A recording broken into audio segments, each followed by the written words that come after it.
Arnold, embaixador, Aoife, Jeffrey, todos, bom dia. Estoy tan feliz estar aquí por Porto hoy.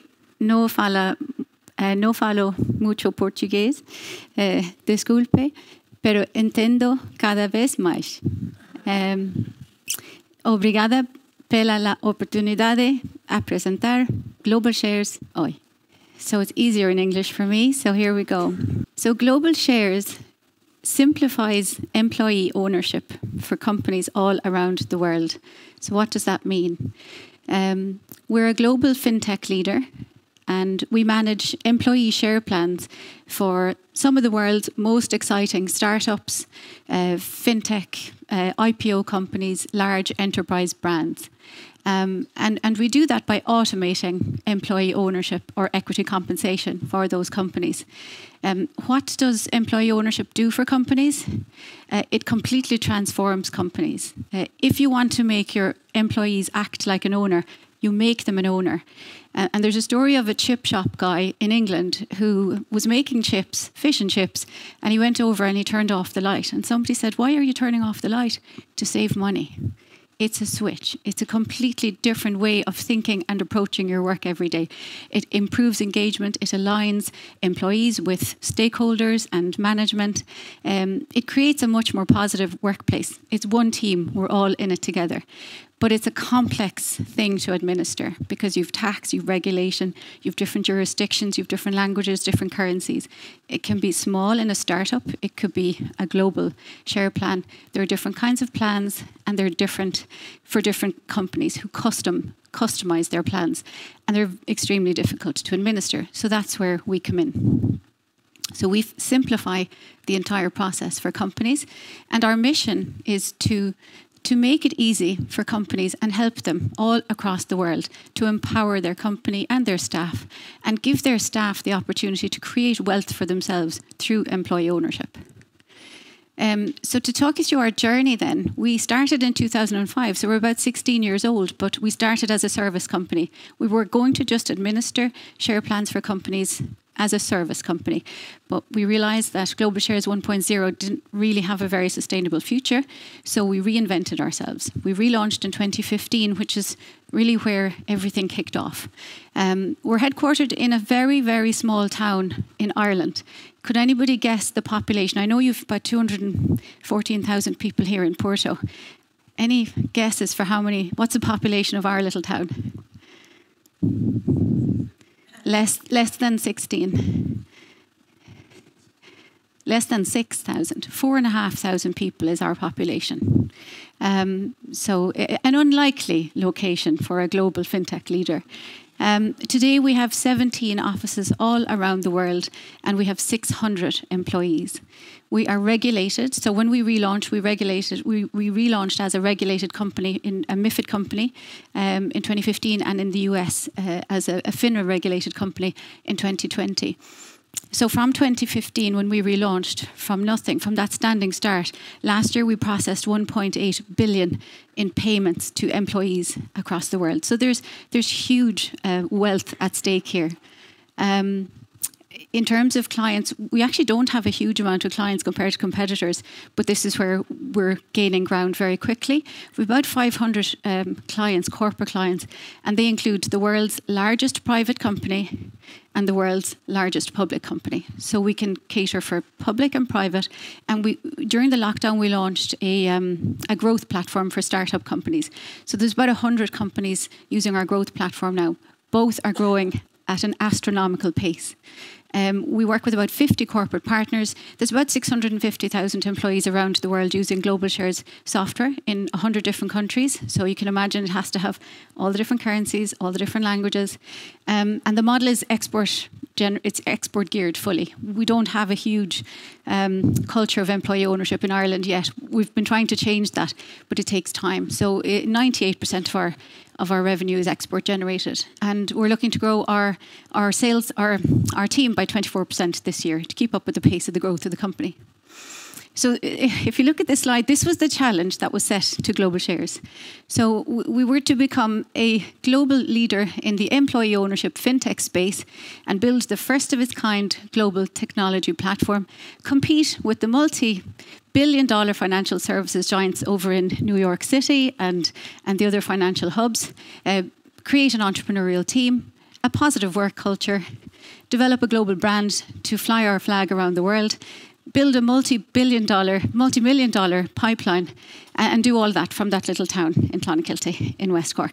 So no big ask whatsoever. And that was by Tim, our CEO, and he always challenges us to think bigger. So we pivoted from a service company to a global fintech leader. All of our growth has been organic, and it has been a roller coaster. So you can see there, we've got offices in all of these locations around the world. They're based on our strategy to focus on the 4 largest economies, which would be Japan, China, Europe, and North America.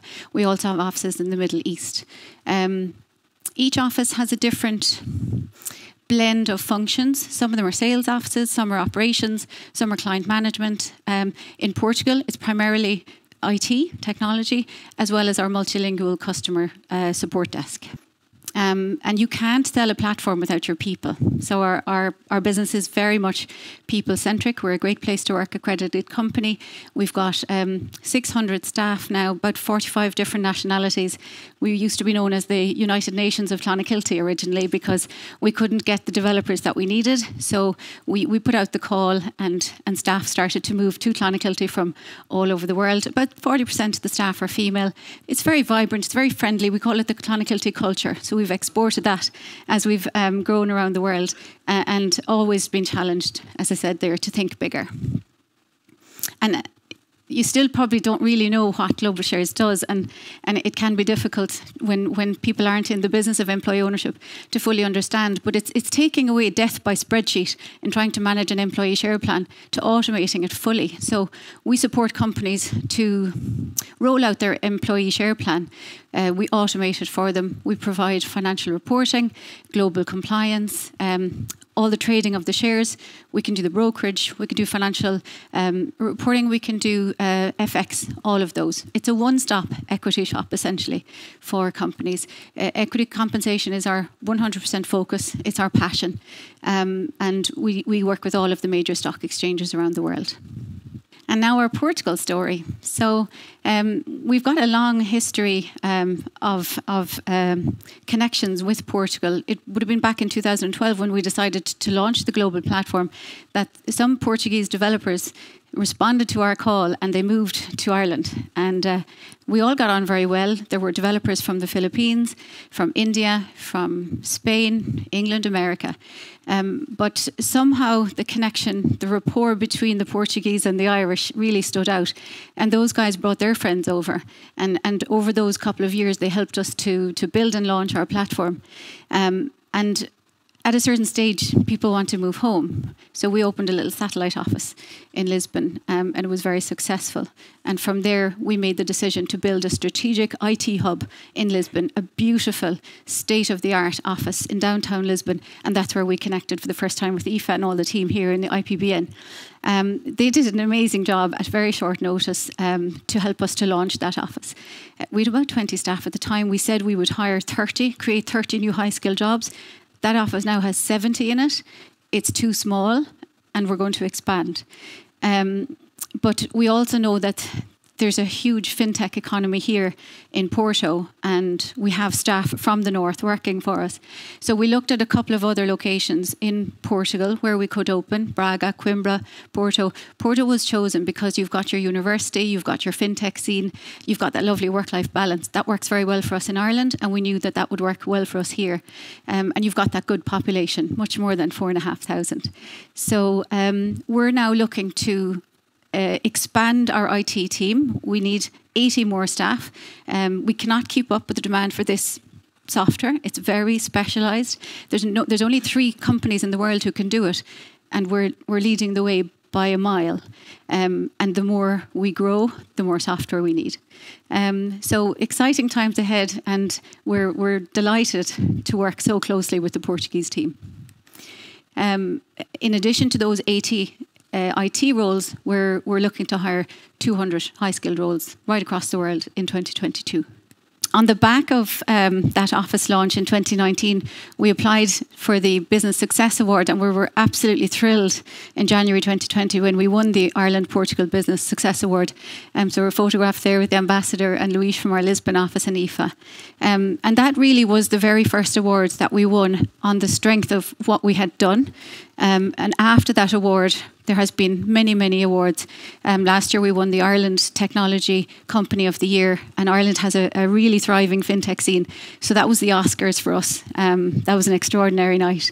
And I suppose you would imagine that you couldn't top that, but we did.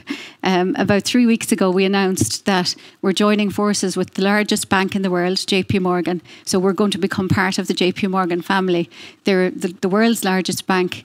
They don't have this offering, so they will continue to let global shares grow and thrive in Clonakilty, in Porto, in Lisbon, and in all those locations. So we're really excited about what the future holds. So that's it. We do have a new office in Porto. I'm not going to put a limit to how many IT roles we'll fill. If you can fill all 80 of them, we'd be delighted.